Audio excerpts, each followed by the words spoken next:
I decided to title this talk as Fracture, Games of Power, and Scaled Control. The story we often keep telling ourselves is that the fracture of the world system, the markets, the technology, various forms of governance, is a story of liberation. Universal markets break into small niches, universal devices give way to specialized tools. The universal user becomes a curator of their own attention, a jack of all trades. Something large and uniform dissolves into something small, more particular, and even more personal. Now, that may sound like emancipation or a lifting of some sort of repression, the absence of a universal rule. I want to suggest that this is at least not just a form of emancipation. It is not just a space where we might acquire more freedom, but as Professor Craze noted in the beginning, we have also the opposite problem, which is the usurpation of freedom, the fact that the new powers are adapting to the new status quo. And I think it's more important to point to these problems as long as we are doing the work of criticism. Now, I want to open with Wittgenstein's famous concept of language games. Right? So Wittgenstein in his later work was very interested in the concept of a game. As simple as it is, most of us are familiar with this.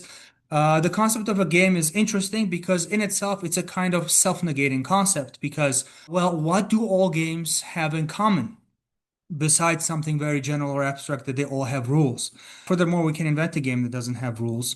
But the important thing is that there's nothing universal that all games share. So a game is an interesting concept because it's very localized, right? So as you go from chess to backgammon to hockey, basketball, there is little left that we could say points to the essence of a game. There's no essence to a game. So it's a very useful concept if we're trying to elaborate on something that is fragmented, something that does not have unity, that changes as we go from one local situation to another one.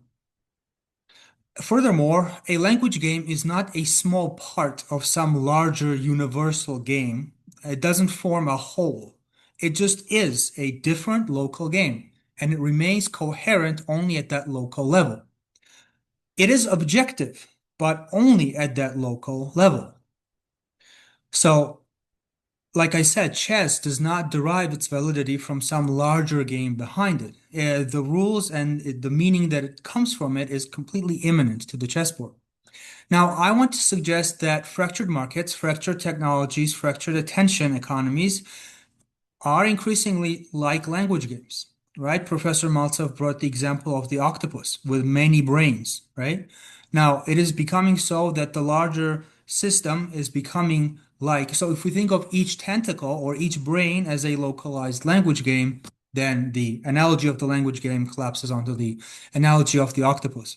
There's another good analogy metaphor for this, the Deleuzian concept that I will return to later. So we are no longer governed by universal standards, but by many local rules, many local language games. And this can create fracture not only at the macro level of society and economic systems, but it creates fragmented subjects. It produces subjectivities that are fragmented. And at the extreme end of fragmented subjectivity, we can even talk about mental illness, like psychosis, schizophrenia. We can link these mental disorders directly to the order of things. As I said, this is governance that is distributed across multiple jurisdictions that we inhabit simultaneously, right? Now that's the problem, right? I can play chess at one time, basketball in the evening, and then maybe video games at night, but I can't do all at the same time. And the system requires us very often to do all at the same time. Okay, so I've divided my talk into three parts. Now, in the first part, I will talk about how fractured apparatuses create fractured subjects. These are Foucauldian terms, right? So an apparatus or a dispositive, right, is something that is more general than just like the governing apparatus or the president's apparatus. An apparatus is fundamentally a relation, and it is a relation of power. Now, we can also think of the apparatus as a language game. So an apparatus is a language game that is usually played between two people. and it is mediated by an apparatus.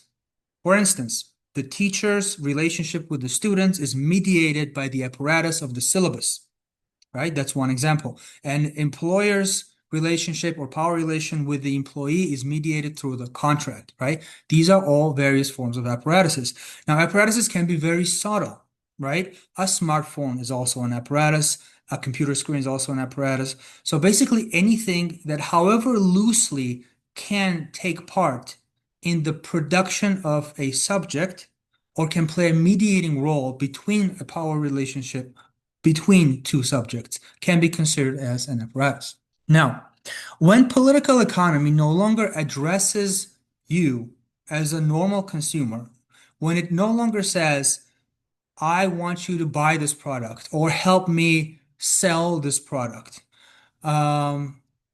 but instead asks a more nuanced, a much more localized question, how do I solve the situation? How do I solve this particular problem? Now, this becomes a commodification. This becomes quite abstract because the system is no longer geared towards an individual, but it is geared towards that fragment of that individual that is dealing with a specific problem. So it's within you. So Deleuze has a term for that. It's called a dividual. Instead of individual, we become dividuals. And the market seeks out and adapts itself or forces us to become individuals where it attempts to perform a transaction between a situation within the individual or a situation that the individual is facing and a product that they're selling. Why I love Foucault is because he predicted this, or at least none of this falls outside of his notion of a homo economicus, right? The homo economicus is somebody who adapts to the dictates of the market, no matter what level of market fragmentation takes place. And so the individual can become even schizophrenic if the market demands. So we become several entrepreneurial subjects or algorithmic subjects as we try to keep up with the online trends and try to make ourselves as visible as we can and produce our data and exhibit ourselves to the internet. So each part of us operates according to its own logic. Each is internally coherent. So there are parts of the subject, there are parts of ourselves that may not be communicating with each other. That's the fact. As Professor Meltzer noted, that's the fact. Whether that's good, whether that's bad, that's a different question. So we can introduce a kind of Deleuzian term here, right? So the subject is forced to become an octopus, right? It's a becoming octopus of humanity, which is quite interesting because Deleuze already had in the 80s, 70s a notion of becoming animal. It was a kind of protest against classical metaphysics where it said that humans are above animals and animals are below humans. Well, he said true philosophy will require us to become maybe more like animals and maybe less so these coherent units of individuals. So I found this parallel quite fascinating. You know, Deleuzian becoming animal, becoming octopi in the multiple, right? Where each tentacle is a different language game. And maybe we can manage that way. Maybe this is the next step in our evolution. But it's important to note that the exhaustion and the fatigue that a lot of people experience is not because they objectively do a lot of things, but because they have to do things that are very different from one another.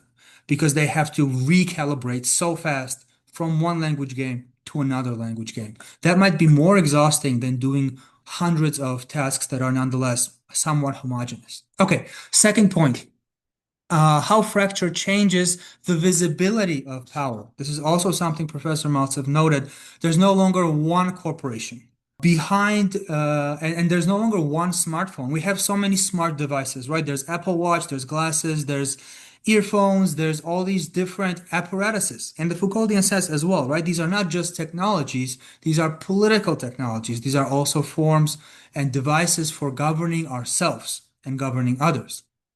So consider the trajectory of digital devices. We're moving away from the dream of one universal device, which was Apple's marketing strategy, by the way, right? The whole idea behind Apple was this one monolithic, minimalistic design having corporation that gave you this sense of unity. And so that seems to no longer be the case as we have dedicated readers, software for helping us read, AI companions, wearables, smart glasses, various niche technologies. And this hides the actors. This hides who owns data, to put it in the simplest terms. It hides who owns our data. We don't know who owns our data. It could be an API company, it could be a cloud company.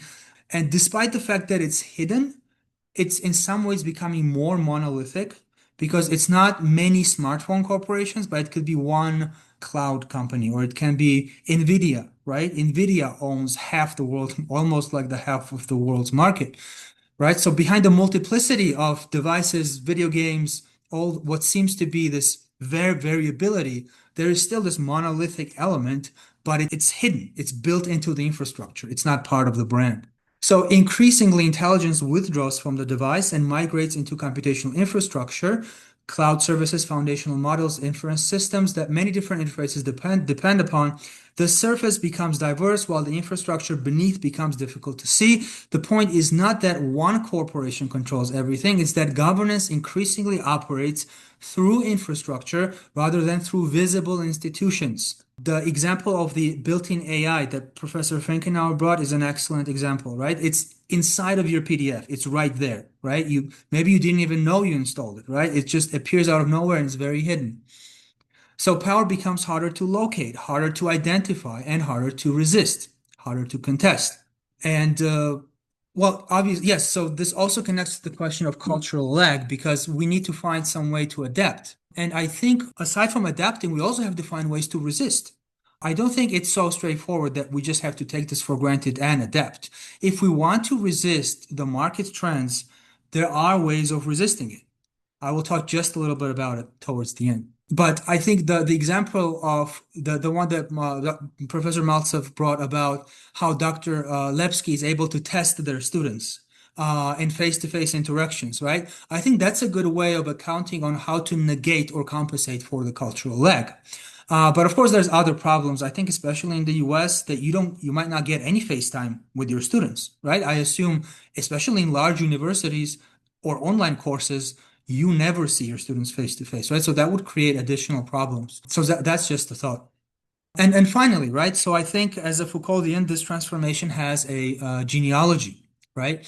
Foucault described the movement from sovereign power to disciplinary power, which occurred only in the 20th century. And it went from the larger spectacle of sovereign power, right, where the sovereign had the authority to decide whether you live or die. That kind of radical element diminished and turned into disciplinary institutions, which in advance decide whether so you're trained to not transgress. So the subject is already formed in a way that the system can use, right? So, and this is where Deleuze built on top of Foucault with his ideas of, I'm kind of speeding through this, I'm sorry, but then he built on that with control societies, right? And I think to draw a parallel between a unified market or a unified system of power and a fragmented one, I think a very good notion is the notion of the mold, Deleuzian mold, the mold that you use to mold a figure or a shape. Like when they make bricks, right? They take a square mold, they push the clay through it, and it produces a brick, right? That's the metaphor of how schools operate. That's how disciplinary power operates. They discipline the individual to do this and this and that. And also the structures themselves are immobile, right? You have a building where individuals are trained. You have a building where individuals are educated, where subjects are formed. In the digital sphere, in the cybernetic sphere, mold becomes modulation. It becomes mobile. It doesn't matter where you are, as long as you are checking in with the algorithm. So as long as the algorithm is tracking your behavior, how you act, how you think, and directs that behavior in many ways, it doesn't matter where you are. So modulation is this variable high-speed mold that molds you at every second, right? So if a teacher only, yes, so if a teacher only molds you in the classroom when you're in the classroom and then outside the classroom you're free, the algorithm keeps molding you throughout the day and then even at night if you're having one of those wrist trackers that track your sleep cycle. But anyway, yeah, I'm going to close now, and I want to close by referencing Professor Ulabib, who mentioned Nietzsche and the death of God. I like to retaliate with a Deleuzian remark. You know, if somebody says, God is dead, therefore everything is permitted. Deleuze says the opposite. It is when God was alive, everything was permitted because the worst atrocities in the world historically have taken place in the name of God. But why is this relevant? This is relevant because we are witnessing the death of God, but because of that, we have a proliferation of many little gods, many little rules, localized rules that tell us how to behave on a localized level. So things are more complex, and we will need some sort of new forms of resistance to counteract that. We can, if we want to counteract that, we don't have to, but if we want to, we can either slow things down and create pockets of resistance where we do everything very slowly to the frustration of the system, or we can use Nick Land's approach, accelerationism, when we become hyper octopuses, or we become so fast, so variable, we create so many language games that the systems that we don't like can't follow us and they break down.